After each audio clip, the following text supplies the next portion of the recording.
folks. Galen Clavio here, and welcome back to Crimson Cast. It is Sunday, July 27th. It's been too long. We've had a bit of a hiatus thanks to vacations and just a little bit of a slow time period as everything's going on, but we got plenty to talk about today. We're going to do a shorter IU football podcast. We'll have more IU football content coming up later on this week and beyond. And I just wanted to answer some of you folks' questions and talk a little bit about what I saw out in Vegas for Big Ten Football Media Day, and a lot to talk about. We are getting closer and closer, 34 days until kickoff for IU football, and even less than that for the kickoff of college football in general. So we're going to dive into it here in just a second. First of all, just a reminder, we are brought to you by Home Field Apparel, your place to go for the finest in college fashions, the softest fabrics, the coolest designs.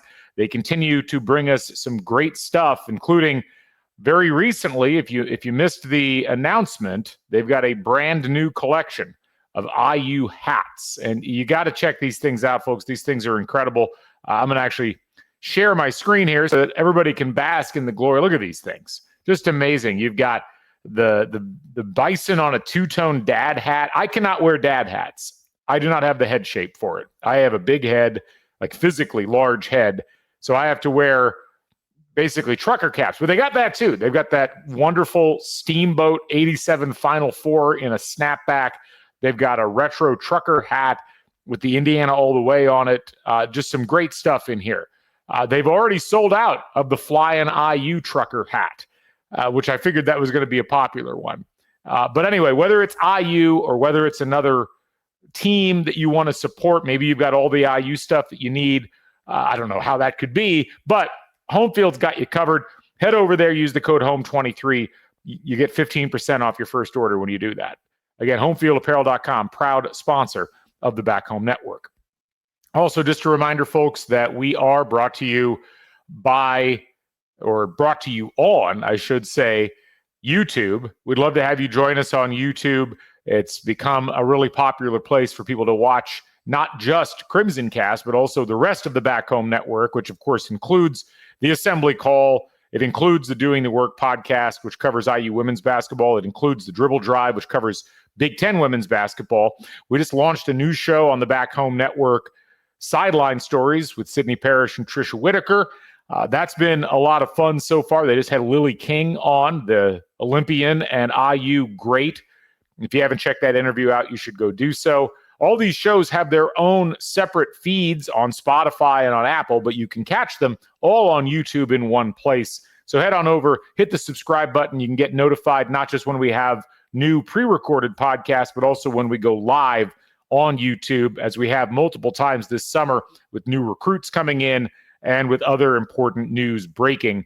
We want to have you there with us in that community. So again, just search Back Home Network on YouTube. Tell your friends. We'd love to have all of you joining us there on that. We're also on Substack here on Crimson Cast, crimsoncast.substack.com. Again, tell your friends if they're IU fans and they're not in the Substack. It's free to sign up, and you get all of our podcasts. You get other items delivered right to your inbox. We'll do special videos. In fact, when I was out in Vegas, that was where I was putting the videos where I was recapping what was going on during the IU availability. And this is, I think, something that is helpful for a lot of you who don't want to necessarily get on social media and troll around and find when things are dropping. It's a very straightforward way to keep up with what's going on with the world of IU and with the world of what we're doing here with the Back Home Network and Crimson Cast in particular. You also have the option of financially supporting the podcast, which we certainly support and appreciate. It's only $5 a month or $50 a year, and it helps us keep the lights on. It helps us pay for producers. It helps us to make the product hopefully better and get more podcasting materials out to you. So again, crimsoncast.substack.com. And one of the things I'm going to put in the Substack for this edition and everything else, Crimson Cast listeners are going to get a special deal on Bite-Sized Bison. You've heard me talk about Bite-Sized Bison many times. We've had Taylor Lehman on a bunch, and Taylor has been nice enough to give Crimson Cast listeners 20% off of 12 months of Bite-Sized Bison. That's $40 a year instead of the normal $50 a year. And that'll get you all of the full posts, all of the Bison Bites, or access to the entire Bite-Sized Bison chat. You can participate in polls and comment on posts, and it's cheaper on a month-by-month basis. And if you haven't woken up to how important Bite-Sized Bison is to being an IU football fan and to understanding what's going on, not just with the roster, but with what's going on a day-to-day and week-to-week basis with this coaching staff and with this team, I think it's time you woke up on it. When I read Bite-Sized Bison, I get a much deeper understanding of why certain players are playing, why they're going after certain recruits, how the recruiting process is going, how players are grading out, not just on the IU squad, but as they compare to other teams in the Big Ten and across the country. So again, if you're a Crimson Cast subscriber on Substack, even on the free version, you get access to this deal. So go and check out the Substack if you haven't already. You can click on that link, which I put in the most recent version of that, and that'll get you access to that deal. And you want to get signed up before football season starts. You really want to get signed up really before August starts, as there'll be a lot of good stuff coming in from Taylor as he breaks down this team and gets us ready for this upcoming season. Last thing, before we get to the main part of the pod, if you missed the announcement on YouTube or on Twitter, we are launching a new show that focuses specifically on football here on the Back Home Network. It's called The Big Red Carpet, and it's hosted by our friend and IU football expert, Rhett Lewis. You know Rhett maybe from his time as color commentator for IU football radio broadcasts, or maybe you know him from his work with sideline reporting for the Big Ten Network, or maybe you know him from NFL Network, where he's been for many years. But Rhett knows his football. He played at IU. He's been covering this IU team closely and has a really deep understanding of what's going on with the team and with the program. He's going to be bringing that show to you throughout the course of the fall, every Monday night at 7 o'clock Eastern. And we're really looking forward to having him on the network. So we'll have more details about how to subscribe to that. We'll have a pilot episode that'll come out probably here in the next couple of weeks. So just keep an eye out for that. We'll notify you through the Crimson Cast Substack as well as on our other social media channels when that's ready to launch. But again, the Big Red Carpet coming this fall, hosted by Rhett Lewis. We're excited to have him on the network and excited to bring you more IU football content. All right, I promised we would be getting to your questions, and I wanted to go ahead and dive right into them, as there's a lot to go through. Let me start off. First, I'll be able to say this. I'm not going to be able to get to all of these questions because there were a ton of these questions. And I appreciate everybody jumping in. We are going to have multiple shows throughout the course of this week. And, I think it's important that we try to break this down into different areas. So the first thing I wanted to tackle was some of the non-team specific areas, is I want to have Taylor or Scott or some other folks on with me. I think those things work better as conversation pieces. But let's start with this question from Christian Ellerding. Are we thinking big noon kickoff or maybe even college game day for the Illinois game? So this is an interesting one, and I've gotten this question quite a bit. And this is where I think it's sometimes interesting when we try to figure out when games are happening. As many of you know, games initially will get selected by networks, and we've walked through how that process goes, where there's essentially a draft that happens, but they don't draft the whole season. They'll draft kind of week by week after they get to a certain point, really after, up until like week 2 or 3. Now, we're already seeing some games being selected by networks, and that has narrowed down the options, I think, a bit in terms of where this IU-Illinois game is going to be. The IU-Illinois game, of course, a game that everybody's really looking forward to. We've had like Danny Cannell talk about how this is a game that could have playoff implications. Certainly is going to have implications as far as the standings in the Big Ten. But when's it going to happen? During the day. So this is week 4. There are some games that have already been apportioned out or have been selected by networks during week 4. And you have to keep in mind, like, there's essentially a top tier list of, the games that are going to be going on within each conference. And then you break it down from there, and it gets a little bit less and less important. And that's where games get shoved down to Big Ten Network or maybe onto a streaming service like Peacock. So if you look at the games in the Big Ten that have been selected so far that weekend, Iowa at Rutgers on Friday, that's the Fox game. So that's out of the equation at this point.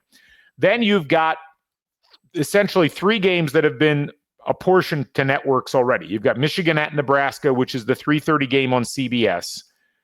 You've got Purdue Notre Dame, which is the 3:30 game on NBC. And then you got the Apple Cup between Washington and Washington State, which is 7:30 on CBS. The other 4 games in the Big Ten for that week that haven't been assigned yet. You have Michigan State at USC. You've got Maryland at Wisconsin. You've got Oregon State at Oregon. And you've got Illinois at Indiana. Now, of those 4, there's a couple of different directions that I think you could see this go. I wouldn't be shocked to see Illinois, Indiana as the night game because, and I know you've got Washington State, but you got to keep in mind that's not really a national game. That is a regional game, and it's not even a full Big Ten game, obviously, because Washington State is still in the Pac-12. Does that mean that they would schedule Illinois, Indiana to go up against that? Very possibly. But the other complicating factor here, and where Big Noon might actually be in play, is you've got Michigan State, USC. That's not going to be Big Noon kickoff. That's at USC. They're not going to do Big Noon kickoff for a game that would start at 9 o'clock.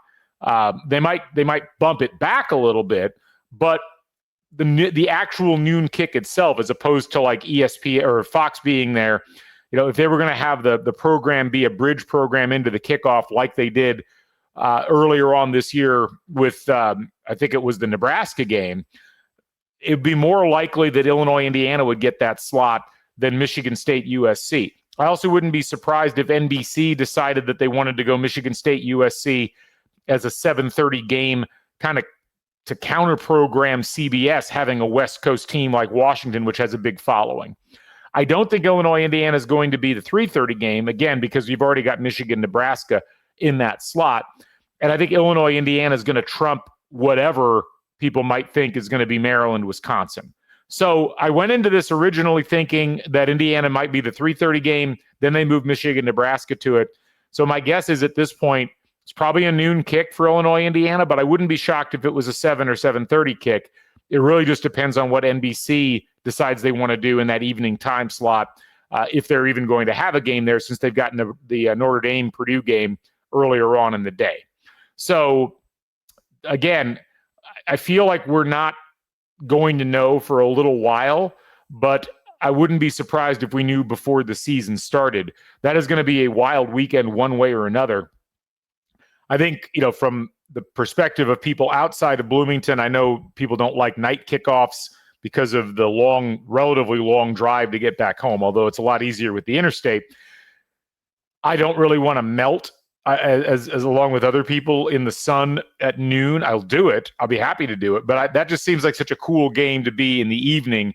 It would, I'm not going to say be a shame, because I'll take a national televised broadcast with 2 ranked teams. That's totally fine. Just in the back of my head, I keep thinking that's going to be an evening game. I think it's really just going to depend on what kind of juice the networks think Michigan State, USC might have and where they end up slotting that. So we'll see what happens, but nothing definitive yet as far as the time. And I know even the folks that I've talked to in the television business have been a little bit uncertain. And there's even been, I was told definitively it was going to be at one time before, and then was recently told, well, no, that's actually not accurate. It might change to a different time now. So there you go. We had some other questions. Some of these are kind of funny, and yet there's some grains of truth in them, and they, to some degree, overlap with what I saw out at Big Ten Media Day. So in 49 States asks, is it true that this year's Indiana is Indiana? Which is kind of funny, because this has been a narrative we've seen in some ESPN posts. It's been some things we've seen in some other companies' posts where everybody's been asking, like, who is this year's Indiana? And hilariously, someone that I saw listed said, oh, it's Illinois. It's not Illinois. Like, Illinois last year, I think people forget this, Illinois finished 10-3. They were 6-3 in conference. They were a good football team last year. They finished 16th in the country. To be this year's Indiana, you could not be coming off a 10-win season. To be this year's Indiana, you have to be coming off like a 3-win season, really 3 consecutive 3 or 4 win seasons. You have to be in a position where you come out of absolutely nowhere and you are suddenly a national player and making or getting close to making the college football playoff. There are not a lot of teams that fit that bill. And the ones that do, I mean, if you go back and look at the standings from last year, who are the teams that maybe fit that profile? I would argue Maryland does not fit that profile, even though they were 1-8 in the league last year. Maryland's been okay in the years prior to that. They've been in contention for bowls. They've made a couple of bowls. They would not be this year's Indiana because they would not be coming out of absolutely nothing over the last 3 years to get to where they would want to get to. You look at the Big 12. Who are the teams that finished in the bottom reaches of that conference last year? Oklahoma State was 0-9. They've had too much success to ever qualify as this year's Indiana. You've got Utah, UCF, and Arizona. Again, I'm not sure any of those teams would really qualify. The most hilarious one to me is Florida State, which, again, would not qualify given that they were on the doorstep of a playoff appearance 2 years ago. But they were 1-7 last year and 2-10 in the ACC. Or excuse me, 2-10 overall, 1-7 in the ACC. So I look at all of that, and I don't even know if there's a good candidate for this year's Indiana. Certainly, you look across the board, and almost every team that would potentially qualify either had too good of a season last year, like Vanderbilt or Oklahoma or Arkansas. All of those teams made bowls, or they're teams that have just had too much success to really ever qualify as this year's Indiana. So I do think it's funny that, and I appreciate the media trying to fold Indiana into the national narrative in yet another way. But realistically, there is no chance in my mind of a this year's Indiana and the very unique aspects of what made it such a special season, such a unique season in Indiana football or college football history, really, not just Indiana. Let's see. I wanted to jump to another scheduling post. And again, this kind of ties in to what we saw over in Vegas for this Big Ten Football Media Day. I will say that what's hilarious, and I want to find the comment that someone left on this because it really summed up a lot of the hilarity that I find in all of this. Buff Komodo asked the following question: how glorious is it that IU football now occupies a space in every media member's brain rent-free? It is glorious. It's also hilarious. And I think it's really special that for 2 years in a row now, IU and Curt Cignetti have come out of Big Ten Football Media Day with the most people kind of craning their necks, looking at them, saying like, what? If you recall last year, Signetti brashly says, gets up on the desk and, talks about how they, it's kind of a preview or whatever the language was of them coming back for the conference title game later on that year. And they almost did it. If Minnesota knocks off Penn State like they were poised to do, that prophecy comes true. This year, Signetti goes in and makes all the buzz about talking about the scheduling, adopting SEC scheduling principles. Just amazing. And I once again am impressed with Curt Cignetti's ability to say things in ways that just cut right through the media divide and get people fired up one way or another. If you're an IU fan, you're ready to run through a brick wall for the guy in most cases. If you're another Big Ten coach, I mean, there were several Big Ten coaches, including Jed Fish, including Ryan Day, including Lincoln Riley, who said some version of what Curt Cignetti said. And yes, all of that to some degree is being coordinated by Tony Petitti and the Big Ten Conference. But it's fun to watch IU and Curt Cignetti in particular become this entity that people are paying attention to at such a unique level. And even on the podcasts from the various places out there that we've seen over the course of the last few days, ever since Signetti went up there and talked, it's been a talking point that everybody has had. And so I think it's great that you've got IU and Curt Cignetti continuing to keep themselves at the forefront of the conversation. Now, it requires that you back up the talk and back up the the appearance in the conversation with actual results, but they did that last year, and there's no reason to believe that Indiana won't be able to do that this year as well. It does put a little more pressure on your team, but I think that that's what Curt Cignetti wants. And I think this is an interesting lesson for a lot of IU fans who are still trying to figure out exactly how to navigate being an IU football fan at a time when IU football is more relevant than it's ever been nationally. As Signetti has alluded to or outright said in several different media appearances, people don't like it when you crash a party that they don't think that you belong to, is essentially what he said. And that is how college football has worked historically. The upper echelons of college football is one of the biggest versions of Mean Girls that you're going to find, in that it's very exclusionary, it's very catty, and there's a real resistance to non-blue bloods and non-established programs, not just knocking on the door, but actually walking into the room and staying there.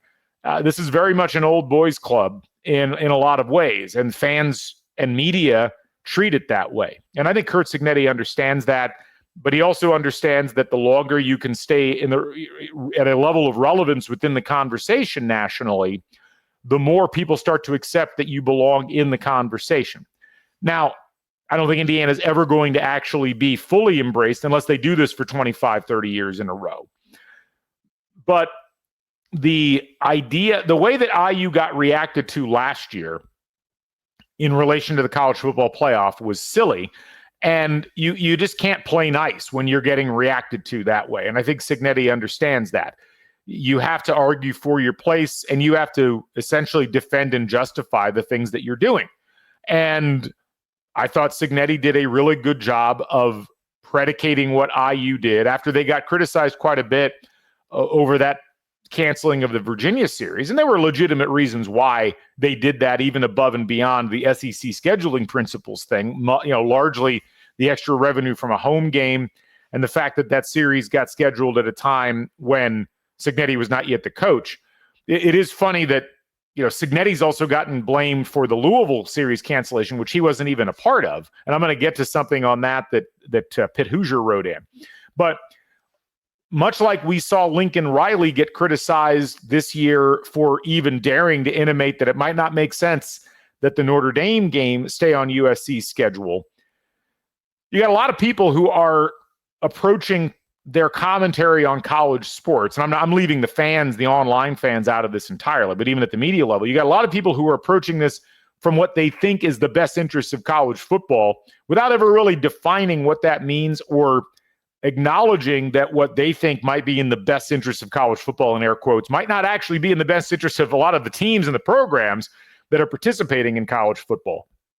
And so I think with Signetti, if IU is going to be in people's mouths anyway, you might as well twist it so that they are talking about things on your terms, as opposed to talking about it as if you're just this interloper who's doing dumb things that are hurting the sport, none of which is true, but that is clearly how IU has been categorized in multiple circles over the course of, really since November. So I love the fact that IU has become this weird rallying cry, to the point that, like, Ari Wasserman from On3 wrote a whole piece about this, focusing specifically on how the fact that it was Indiana that was involved in the scheduling situation last year was itself a shock, I guess, for lack of a better term. So bravo to Curt Cignetti for knowing how to navigate this. And it's just awesome that Indiana is getting talked about at this level. And it's awesome that Indiana went out and backed up what they were doing in terms of winning 11 games last year. And I'm fascinated to see what they do coming up for this season. So let's stick on the scheduling thing to start with. I alluded to this one earlier, but Pitt Hoosier asking the following question. And I think this question is still even more pertinent now, given Lincoln Riley's comments at Big Ten Media Day. But the question was, given IU's controversial scheduling philosophy, I don't know how controversial it actually should be, but given IU's philosophy that resulted in the Louisville and Virginia games being bought out, should and will IU keep the Notre Dame series in 30 and 31? So again, we saw comments about this from Lincoln Riley because he was asked specifically about that series, and he brought it back again to this idea of scheduling needs to be consistent across the board. And, we don't want this situation to be there where USC Notre Dame might hurt USC in their quest to get into the college football playoff. A lot of people jumped on that and criticized Lincoln Riley in particular and criticized the Big Ten for, I think, Stuart Mandel referred to it as gaslighting, which is ludicrous. Here's the thing to keep in mind about scheduling right now. If the reality of college football is that we're going to focus on a playoff, and I think we should, and this is something we're going to get into a lot more in depth on Football Weather, which is the college football podcast that I do with Matt Blaska that's also on the Back Home Network. We're going to talk about this more in depth on our episode from this weekend. If the goal is to get into the playoff, I think you have to have some kind of an acknowledgement that the entire system of scheduling, which has been essentially predicated around getting to bowl games, but not necessarily getting to the playoff, is not really a great system for a lot of the teams that have been at the heart of it over the course of time.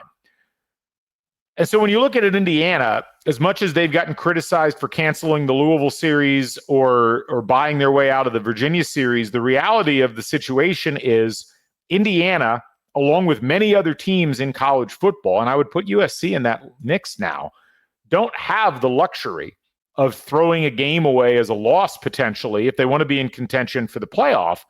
And the idea that those teams should just continue to schedule that way, regardless of whether or not it's good for them, because it's somehow good for the greater good, I'm not seeing that argument being extended to a lot of other teams in college football. Why is it that Indiana, who, if you look at the history of Indiana, has always overscheduled itself to the point where it overscheduled itself out of bowl games, out of contention for bowl games, because instead of just doing what other teams in the conference or teams in the SEC were doing and scheduling a very weak non-conference, Indiana historically has always felt like it's had to fill up its schedule with a lot of good non-conference games, oftentimes because of what I would argue was a short-sighted focus on ticket sales and not nearly as much of a focus on building up a program. And this is not a new problem. This went all the way back to the Lee Corso era. Go back and look at some of those non-conference Lee Corso schedules. They're playing USC in a home and home. They're playing Washington. They're playing teams that they had no business playing at that point because they weren't that good. And they didn't get good. They didn't get to the bowls that would have helped them to establish themselves. So to round this out and go back to this Notre Dame series, I think that's part of the scenario that has to be evaluated if you're Indiana. Do you get enough out of the Notre Dame game in terms of prestige? Do you have a chance at winning those games? I think by 30 or 31 they will, but is it worth losing that game and then having to play the full 9-game schedule in the Big Ten? You've left yourself no margin for error. And this is where I really push back on what a lot of the national pundits are saying, where they're like, well, what's the purpose in playing the game if it won't hurt you one way or the other? And the flip side is, what's the purpose in playing the game if you significantly increase the percentage that you're going to get edged out of the playoff if other teams aren't having to play that type of a game in a given year? And whether or not we like that or don't like that, philosophically, you have to think about it strategically. Now, for Indiana, the other thing I think is worth noting here is that ultimately, there's an element to Notre Dame to some degree being able to coast on being an independent from a scheduling perspective that I think the conference in general has looked at and said, maybe this isn't something that we want to be helping them out with as we move forward. I mean, think about last year, their schedule overall was not that strong at the end of the day. They played a bunch of ACC teams, none of whom really ended up being particularly good. They won at USC, who didn't end up being particularly good. They played Purdue, who was real bad. They played Northern Illinois, who they lost to, and they won at Texas A&M, who also didn't end up being particularly good. If you look at the teams that they've been playing lately versus who they used to play, They're no longer playing Michigan in a home and home every year. They used to do that. They're no longer playing Michigan State. The Purdue series has been intermittent. And I think there may be some communication or some conversation happening where it's almost like, Notre Dame to some degree getting to pick and choose teams to play in the Big Ten. That's propping them up from a schedule perspective in a way that perhaps the Big Ten should not be engaging in, because it gives Notre Dame all the benefits of being able to pick and choose their games without really having to play a conference schedule that the Big Ten teams or the SEC teams are having to play. And there's been enough talk about the ACC, and I think everybody's aware of this. The ACC has just not been particularly good over the course of the last 5 or 6 years. They've had some really good teams, Clemson being a great example of that, but they certainly haven't had the depth in that conference that the Big Ten or the SEC has had. And yet those teams are good enough that Notre Dame is playing that it gives them a big advantage overall because they've played a power conference-ish schedule without actually playing a power conference schedule. And they're playing a bunch of teams from what is not really a true power conference at this point, if you look at the wide spread within the ACC. So I do wonder at some point if Indiana, from a conference perspective, looks at that and says, maybe this isn't what we're going to do. But I could also see that series actually happening. I think I would love to see it happen. I'm not advocating for it not happening, but I am trying to take, to some degree, kind of the realpolitik approach of figuring out what is going to make the most sense. And does the Big Ten as a conference say, we really need to have Notre Dame stop, they need to stop having the best of both worlds. And every Big Ten team that schedules them into a home and home essentially helps to prolong their ability to stay independent, reap all of the financial benefits from that, and not face any of the actual consequences of not being in the Big Ten or the SEC. So I know some people may not like that, but that's how I would be looking at it right now if I was the Big Ten. And I think Indiana, as we've seen, understands that wins are still the most important thing. And the idea that you would voluntarily schedule games that reduce your ability to get the maximum number of wins when you already have to play a 9-game schedule against a very tough conference slate, those are the kinds of things I do think you have to think about. And as much as that series makes a lot of sense from a geographical perspective, it, again, probably makes less sense for Indiana than it makes for Notre Dame at this point, given the fact that Indiana is in the Big Ten and Notre Dame is not. Let's see, some other comments coming up or some questions. So we had a bunch of questions about overall record, and I'm not going to give our overall record projection at this stage, but Sir Elvis Greenspan asking, what record does IU need to maintain its recruiting momentum? That's a good question. We had another similar question regarding the overall approach to things that we would expect Indiana to need to have in terms of this season. So Hoosier Beer Guy asks the following question. Do you think IU starts out the year ranked? And say IU goes 10-2 with losses at Penn State and Oregon. Do you think we would find it hard to make the playoff due to residual pushback from last year / the schedule narrative? I look at those two questions as kind of similar to each other. So first of all, what record does Indiana need to maintain recruiting momentum? I think 8 or 9 wins at a minimum. Now you can definitively say last year was not a flash in the pan. Last year was not a mistake. Last year was not a blip on the radar. Last year was the new Indiana, and that Indiana is here to stay. If you look at the comments that recruits have made about Indiana this cycle, not just the ones that have committed to Indiana, but the ones that are on the fence, Indiana's in their top 8 or whatever, what you see is a real interesting and gratifying set of positive comments about Curt Cignetti and the staff and about what's going on in Bloomington right now. If you hear Curt Cignetti talking about how the recruiting process went last year, he's talked about how, well, look, what we had to do was go in and promise a bunch of things based upon what we had done at James Madison. It's a lot different this year because what you can now do is point to the fact you made the college football playoff, you lost one game in the regular season in the Big Ten, you had 11 wins overall. Like, those things really carry. That gets you in the door, and now you can explain your developmental process, where guys fit, things like that. So I think if you win, I think even 7 wins would probably maintain that, but 8 or 9, and I would really circle like 9 wins as the sweet spot. You can easily then walk into a recruit's living room and say, we told you that we were here to stay. We told you that last year was not a fluke, as I'm sure those players have heard from coaching staffs at places like Tennessee, like Michigan, like LSU, like Florida. Now that takes that out of the equation as far as an argument's concerned. Now you can say, look, we've accomplished just almost as much as we did last year, and we've put ourselves in a position where we are one of the players. You know, what did Cignetti say on CBS last year? The emerging superpower in college football. You can go into recruits' homes and say that even more definitively now if you've won 8 or 9 games. So that's what I would aim for in this season as a minimum. I think Indiana's ceiling is higher than that. The more that I've looked at the schedule and the more that I've evaluated what's going on, I do think Indiana's ceiling is higher than that 8.5 win total that I've seen in a bunch of places. Now, to Hoosier Beer Guy's question about, do we think IU starts off the year ranked? I do. I think Indiana, I'm going to guess Indiana's going to start the season ranked 17th in the AP poll.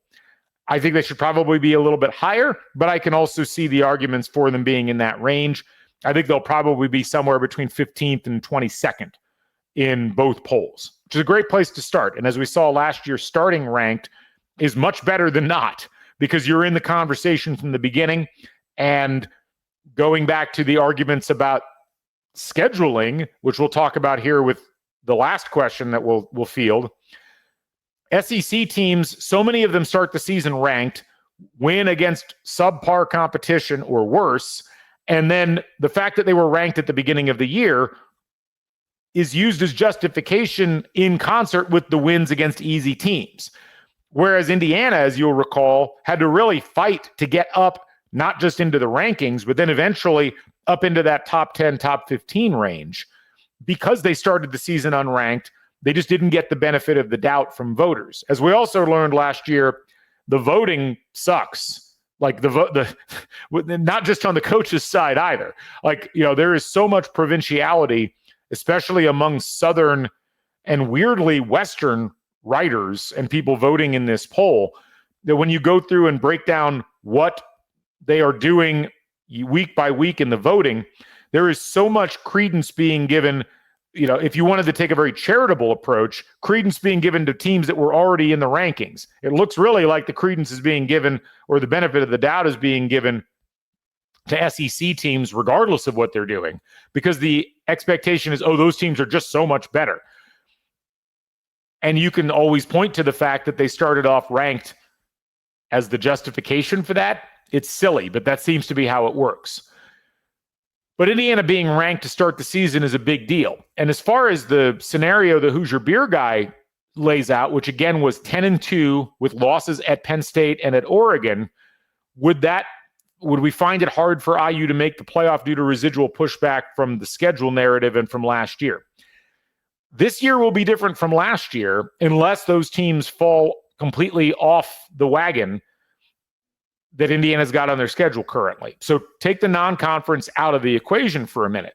The scenario that Hoosier Beer Guy's laying out here would be a loss at Oregon, who many people think might be the second best team in the conference, or maybe the best team in the conference. Penn State, who many people think is the best team in the conference. Losing at both of those teams, but then by virtue of the proposed record here, winning at home versus Illinois, who will be ranked, winning at Iowa, which is going to be a tough game. And I think Iowa's going to win 8 or 9 games this year, like they almost always do.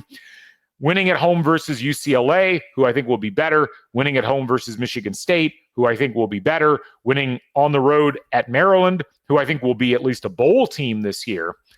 That would carry a long way in terms of getting into the playoff. You're probably not winning, but here's the thing. I was going to say you're probably not winning the Big Ten. 7-2 in the conference might get you into the Big Ten title game this year.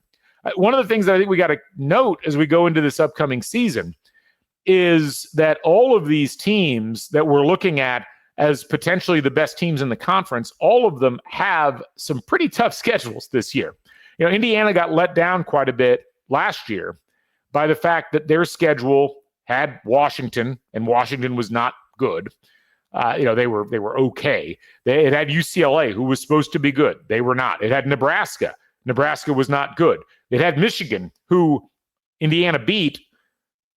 Michigan should have been better than they were last year. So there were several games on the schedule. Maryland's another one. Like, who was anticipating Maryland was going to go 4-8 last year? So Indiana had games on their schedule that should have yielded a much greater overall strength of schedule and much greater levels of respect across the country. But the teams that they played, Michigan State was another one who should have been better than they were. It never manifested in those teams actually doing anything. So assuming the wheels don't fall off Illinois, the wheels don't fall off Iowa, assuming Michigan State and UCLA and Maryland are better, Wisconsin, I think, could be decent this year as well. Those would all be really good wins. And those would be wins that I think would help Indiana to escape the perception that they had last year that they had beaten just a bunch of cream puffs, which was an unfair argument. But it was an argument that the reality of which was born in the way that the teams that they had on their schedule performed elsewhere. And that was not up to par, unfortunately. What I think is worth noting, though, is, and I'll go back to the thing I was talking about with the conference and whether Indiana will be in contention for the title this year. 7-2 is not, that's not far off from what I think might get you into the conference title game this year. Because if you think about, like, Illinois, who everybody's been talking about nonstop, Illinois' schedule this year includes at Indiana, USC at home, Ohio State at home, at Washington, at Wisconsin. Plus, they've got to go to Duke, which is a non-conference game. But still, I mean, that's four really tough games, I would say, in the Big Ten. And the idea that Illinois is going to sweep all of those, I don't really think is plausible. It's possible, I guess. But I could see Illinois being a really good team and being 7-2 in conference. If you look at the schedule that Penn State, who has been most people's odds-on favorite to win this conference, they've got Illinois at home. They've got hold on a second. They've let me get the right schedule up here. Penn State does not have Illinois. I apologize, but they do have Oregon at home. There we go. They've got to go to Iowa. They've got to go to Ohio State. They've got to go to Michigan State. They've got Indiana at home. That is 5 really tough games in the conference. That's a team that's going to have to play perfect, even to be in position to have one loss going into that game that they host versus Indiana. Oregon's schedule for this upcoming year, they got to go to Penn State. They've got Indiana at home. They've got to go to Iowa. They've got Minnesota at home. They've got USC at home. They've got to go to Washington in the last game of the year. Those are some really tough games. And even going over to what Ohio State has to do this year, Ohio State's schedule at Washington, Minnesota at home, at Illinois, Penn State at home, at Michigan to close the season. My point being, this is a gauntlet type of schedule for a lot of these teams at the top of the conference. And the idea that everybody's just going to sail through this year and have an undefeated record or have only one loss, that may not be on the cards. Even Michigan, Michigan in the conference, at Nebraska, at USC, Washington at home, at Michigan State, Ohio State at home. And that's assuming that they play well at Northwestern, they play well at Maryland, they play well at home versus Wisconsin. There's a lot of games for a true freshman quarterback, like Michigan's going to have to use, that are going to be tricky. So my point is simply that, I think 10-2 with the losses that Hoosier Beer Guy highlighted, if they lose at Penn State and lose at Oregon, but they win those other 2 games and win the other games at home, that's a really good year for IU. And that is, I think, smack dab in playoff contention. If you finish the year 10-2, I think you're still right in it. Does Indiana get the benefit of the doubt? If the committee's doing their job and they're being objective with this, I think Indiana will be right in the conversation just as they were last year. And if they don't do their job and they let what was talked about last year affect the way they deliberate IU this year, then at that point, the committee is not doing its job and frankly needs to be replaced with something else. Last question from Rick Harder, and ties in again both with what we heard at Big Ten Media Day and also what I've been talking about here schedule-wise. How realistic is Cignetti's proposal of having a level of schedule uniformity between the Big Ten and the SEC? What really intrigues me is his idea of non-conference matchups between Big Ten and SEC schools. I think it's plausible because of two things. A, it's more money for everybody, and that seems to be the driving force, whether we like it or not. I think both Greg Sankey and Tony Petitti realize that they are the ones in the driver's seat with college football. And I think they also realize that if we end up moving to this automatic qualifier model, which I know Greg Sankey has come out and said he doesn't want, but prior to the SEC meetings this year, it sounded like they were all like certainly open to it, and they probably still are. If you listen to the podcast with Andy Staples and Ari Wasserman from On3, they intimated very heavily that it was the coaches in the SEC that didn't want the automatic qualifier model, that 4-4-2-2-1 model, but that Sankey was actually in favor of it, and that there's a conspiracy theory that perhaps Petitti's going out and playing the heavy here and stating, look, we got to have 9 conference games across the board, or else we're not going to change the model that we've currently got. What this would do, if the SEC went to 9 games, but you had a guaranteed game that went across the 2 conferences, an SEC Big Ten challenge, basically, which we've seen in basketball. Well, now you've got a very legitimate locked-in model where you've got the top 2 conferences who make the most money, make the SEC's, I think, making additional money at that point, because I'm assuming ESPN will have to ante up and pay for that 9th conference game, and they should, because they'll make more money off of that than they're currently making. The SEC gets into alignment with the Big Ten, and now we lock in that additional game. And you could, half those games could go to ESPN and half those games could go to Fox. And what you create at that point is an actual unified model that looks a lot like the NFL scheduling model. And I know a lot of people are like, we don't want college football to be the NFL. And I get that. But if we're going to have a college football playoff, and I think we need one, and I'll go into those details and kind of like the state of college football on Football Weather, so be sure to tune in for that when it gets published. But if you're going to have that, you can't have apples and oranges, or this is not even apples and oranges. They're both fruits. You can't have 2 completely different approaches to scheduling and then expect a committee to suss all of it out later. That just doesn't work. So if you think about the way the NFL does their scheduling, it's very uniform and it's very consistent. And you play the teams in your division, and you also play the teams in your conference, and then you play some games from out of the conference, but there's a clear formula. And that's what you need in this. Now, does that make it more difficult on the Big 12 and the ACC? Yes, it does. But this is where the problems with the Big 12 and the ACC are financial in nature.